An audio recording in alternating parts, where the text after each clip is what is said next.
G'day there, my name's Dan. I'm just thought I'd make you a video of my attempts to fix my DPF, which is in a Subaru Outback. Mine's a 2010 model.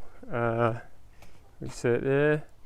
Yeah, like a lot of people, by my judgment online, looks like a lot of people have issues with theirs as well. So thought by documenting the process I'm going through, I might be able to help some other people. So just give you a quick rundown of what's been going on with mine. So my DPF's been blocked up a few times now, third time now in the last sort of year, probably 18 months. The last time it was blocked up before this time was only about 3 months ago, and we took the car into the mechanic and they did a DPF clean. Well, the very first time they did just a burn, they did a forced burn. It was okay to do that. The last time they couldn't do the burn because it was obviously too blocked, so they did this DPF clean, which is actually in situ. They don't take the DPF out to do that, at my mechanic anyway. And look, that seemed to fix the problem for a few months. And then just recently we'd done like 700 Ks, plenty of road, highway driving, and just after we got back, the DPF light came on. So yeah, I thought, oh well, I'll try and clear it out, give it a chance to do a burn. It didn't do a burn. We ended up doing we did another trip, another 500 odd Ks, and didn't clear itself out. By this point it was flashing, so it started off solid, then went flashing. So rang the mechanic, dropped in there on the way home from our trip, and he sort of said, look, I think it's the DPF that's stuffed, it needs to be replaced. And so the new Subaru DPF is about $6,000. He could source one from Victoria, I think, for about $1,400. Recommended retail was $1,500, plus 600, 700, 800 to do the changeover. So I decided I would try to get my DPF out, the old one out, and worst case, get the new one and replace it myself. Best case, give mine a really good clean myself, and see if that can fix the problem. And once I've cleaned it, the money I was saving, I'm hoping to buy an OBD reader scanner that I can keep an eye on this soot accumulation levels and or dilution and whatnot, and also do my own forced regen burns. So that's my plan of attack. A couple of handy hints I did get from my mechanic. He said the car should automatically do a burn when it hits 69% soot accumulation. I hadn't read that figure anywhere online, so I thought other people out there might be interested to know that. So if it hits 69% and it's not doing a regen burn, then my plan is to do a forced one myself, and at least keep an eye on how fast that soot accumulation is happening when I'm doing, because I do a fair bit of just short trips and then occasionally a big trip. So that's my plan of attack. A couple of other handy hints from my mechanic. He was really helpful about getting the DPF out, which is what I want to show you in a moment. He said basically it would take him a couple of hours, so I was expecting to spend a fair bit longer than that, especially as I needed to gather a few tools. So he said everything is pretty much done from underneath the car. So after removing the the protective plastic trays, which I won't explain how to do, because if you can't work out how to do that, you shouldn't be probably trying to take the DPF off. Assuming you can do that, it doesn't look too hard to get the DPF off itself, especially with the right tools, and that's absolutely crucial, using the right tools. Someone else online said, getting the right tools is half the work, and that's what I've found out. Yep, you want to get the right tools. So I'll show you the tools that I've been using. My mechanic reckons don't get a socket set with like the 12 little sides on the inside, because that's likely to strip the nuts. These nuts are going to be pretty tough to get off, and so find a 6-sided socket set if you can. It's 15mm for the main bolts, 15mm 6-sided socket set. So I bought just a cheap version from Repco of those, and I could access all the bolts with that except one and I'll show you in a moment. This is the tool. It's just a little attachment for your socket set. Just allows it to tilt the socket head. Righto, so in case you're wondering where the DPF actually is, that's it down there. Let's see if I can get my hand to touch it. So it's this big long cylindrical thing down there. Now, while I'm up here at the engine, I will tell you one other thing the mechanic told me. The very first thing he did was to look down behind under this plate, where my son is. So remove this protective cover. So there's your oil filter here. Just behind that, I don't know if you can see that, there is this pipe, and that one is a real common cause of DPF issues. Mine is the original one. He could tell that pretty much immediately. But what you're supposed to do is you're supposed to feel underneath that pipe, get underneath it and feel around it to see if there's any cracks. If there's any cracks, that'll cause your DPF to clog up much quicker as well. Another young lady actually I spoke to, she used to work for Performance Automobile.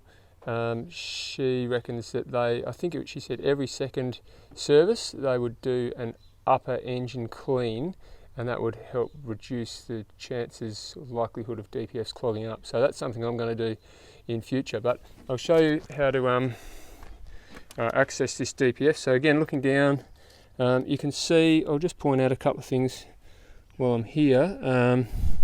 So this is, these are the sensors down here. There was one bolt from the top down there that I'll need to remove. These tubes here, again, more sensors. They can unclip up here, so I'm going to unclip those. I unclipped this one already. That was clipped in up here, and that was just a matter of, I think, pulling that out there.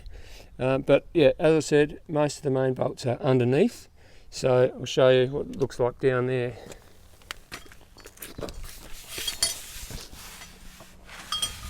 So this is the DPF from the underside. This is the outlet side, and that's the flange where it attaches to your exhaust pipe, which goes all the way back down to the back of the car. So these ones here, these bolts, 15mm bolts there and there, they are easy to access, and they weren't too hard in mine. My car's got 230,000 Ks on it, and it's still got the original DPF. The other, I think I'm going to need to take off that flange is connected up here, a couple more bolts. I'm going to need to take them off as well. And the other end of the DPF, over this end, it's got these three. Now, that one looks like it's the most easy to access. It's actually the hardest. And the issue was that if I put the 15mm socket on there, I can't actually get my wrench to click in that. I just couldn't get it on. So I was looking at getting ring spanners and all sorts of stuff. In the end, I'll show you what I did, which I think was bloody genius. But so what you reckon is I went to the tip shop and I found a 15mm socket, and I trimmed off about 3 to 4 mil, and that allowed me to get it on. And so you can see now, it just squeezes on there, and you can see the issue. The back of the wrench thing was touching this side of the DPF. Where are we? There. So it only just fits in there. And what I did was I soaked all those nuts, both sides. Yeah, they are. Soaked them as best I could last night. So I did that yesterday. So it's been about 24 hours now. I had multiple sprays on those, and I was able to get them all unloosened just now, just by working them. Now, when I say working them, I'll show you what I did. So I had my what do you call that socket thing? Socket spanner. I used that. That's a 3/8 inch one. You can see why they use the 1/2 inch ones, because you get a lot more leverage on this. I didn't have much leverage, so I got some off just by tapping it with this. That last one was pretty tricky. I gave it a few taps with this, trying to kind of crack the nut. And I think the thing that eventually got it was by sticking a pipe on the end of that and then just trying to crack it like that, and that's what actually got it in the end. So I managed to loosen off all the bolts for this DPF, and now I'm going to try and take it out. I was also told this flange here, and there's probably there's a gasket in there on that flange, and there's probably one on the other side. The original ones are much better than the if you try and make a gasket yourself, and you should be able to take it all off without wrecking the gasket. So I'm going to see how I go doing that, and I'll let you know. Alright, I have now got the DPF out of the car. I'll just remove my mask. I've been wearing a mask, and I wore some kitchen gloves as well, because there was a guy online who reckoned the catalytic converter's in there as well, and it's got some dodgy stuff in it. So I'm not sure about that. Maybe someone else can help us all with that one. But just as far as getting this out goes, as I said, I loosened off all those bolts underneath. You can see these three on this side, and there were this is the exhaust side over here. There were these two up higher, which I need to do. So first of all, there's a flange. Where are we? That was where the exhaust was. Those two, undid those, and then undid those two up there, and then moved that. Disconnected those pipes. Disconnected those two leads, and I left this one still attached till the end, and that was going to be my sort of support until I was ready to pull it out. So left that one attached, undid all the others, and undid all this, and then it was ready to drop out. I cracked that nut though first, just by what did I use? I used a 10mm socket, not a 6-sided one, a 10mm socket with a long extension up, and that was able to give me enough angle just to still get the pressure on it. Cracked that. Once everything else was off, then it was ready to drop out. Undid that one. I held the weight from underneath while my wife undid this one, and then I thought it should all just drop out. It didn't. Obviously this still had bolts coming through there, so moved it all that way a little bit, and then it was ready to drop out, I thought, except this sensor here was bumping into this piece here. So at my wife's suggestion, we actually got these bottom, I think these two off, two of them off, and two of these three off, and we're able to rotate this slightly. Which way did we go? I think we actually went that way, tilted it back like that, and then it was able to drop out. So it's out, and I had a bit of a peek in here before. It looks pretty dark in there. Don't know if you can see. Yeah, you can see that. So look, that's kind of what you'd expect, I guess, to see a mesh, to see some soot. But I don't really know what else I'm looking at there. I don't know if that's normal, or if I guess I might have been expecting to see it look more caked up than that.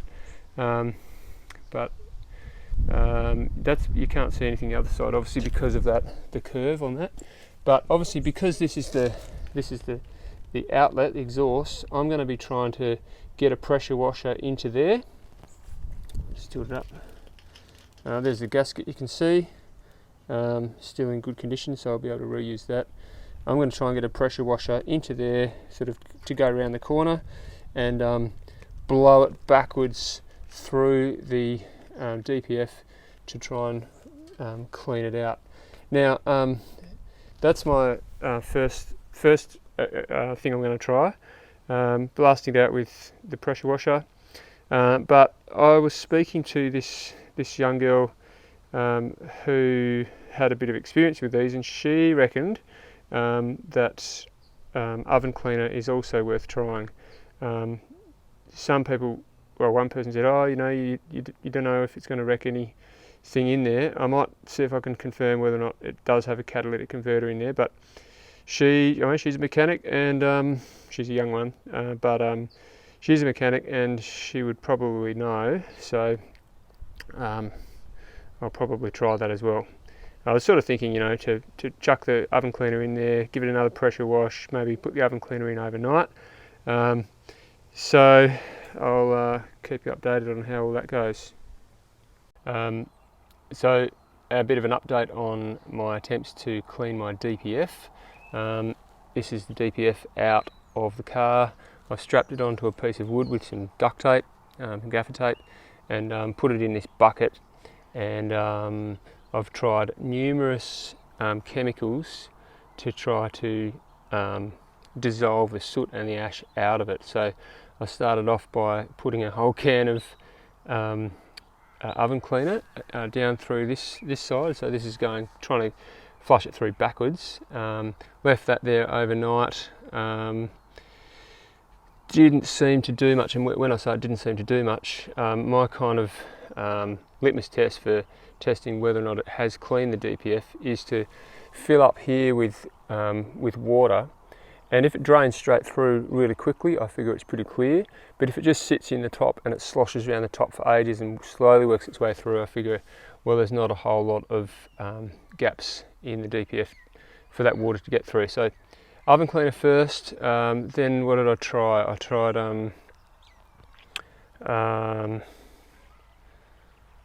I've tried flushing it out just with water, with hot water. Then I tried some laundry detergent, cupful of that. Again, trying to soak it for as long as possible. The way I worked out the best way to soak it was to actually get a tennis ball or some sort of softball, stuff it up the inlet pipe side, and that tended to work pretty well. I also tried some dishwashing tablets. I had 3 of them in there, trying to soak that for a few hours. And finally I settled upon, the last thing I tried was some hydrochloric acid. So that was 32% or 320 mils per litre, but I didn't put it in neat. I diluted it down 4 parts of water to 1 part of hydrochloric acid, and I let that sit there overnight, all filled up, plugged up the end, all filled up, and just ran it out then, sprayed it out with, I've tried various things to spray it out, but I think just tap water, just stuffing the hose down there seems to be best. Flush it out, and I think the water tends to flow through a bit easier now. So I'm claiming it worked a little bit. I'm not sure exactly how much yet, but I have had a look down at that filter from this back end, and it does, well, I think, look a little bit cleaner. So I'll see if I can put the camera down there and show you now. I'm just going to try and have a little look into the outlet side of the DPF now. Can't really see. You can see. You do get a glimpse. You can just see it there.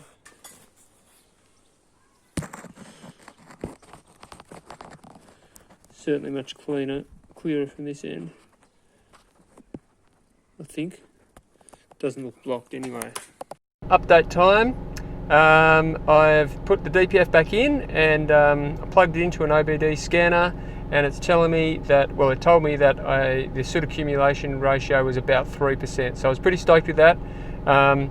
So I took it for a test drive, plugged into the scanner. Just happened to have meet a guy from a few doors down the other night, and he is a mechanic, so he works out of his backyard. He said, "Oh look, I've got an OBD scanner you can borrow for the day." So super stoked to be able to try that out. It's an Autel MK808, and so I took that for a drive. It immediately wanted to do a DPF burn, and which it did, and then I kept driving another 25 minutes. The soot accumulation ratio crept up to about mid-60s, sort of hovered around 63 to 65%, and then it did another burn, and the soot accumulation went right down to 1%. So from 149% down to 1%. I was absolutely stoked to be able to avoid buying a new DPF. Now you can probably hear my engine change there. That's because I brought it home and did a force burn, and that was pumping out a ton of smoke. And you can see that this is what it looks like on the Autel MK808. It's telling me that it's finished, but it's cooling down the catalyst. Please wait another 10 minutes or so. So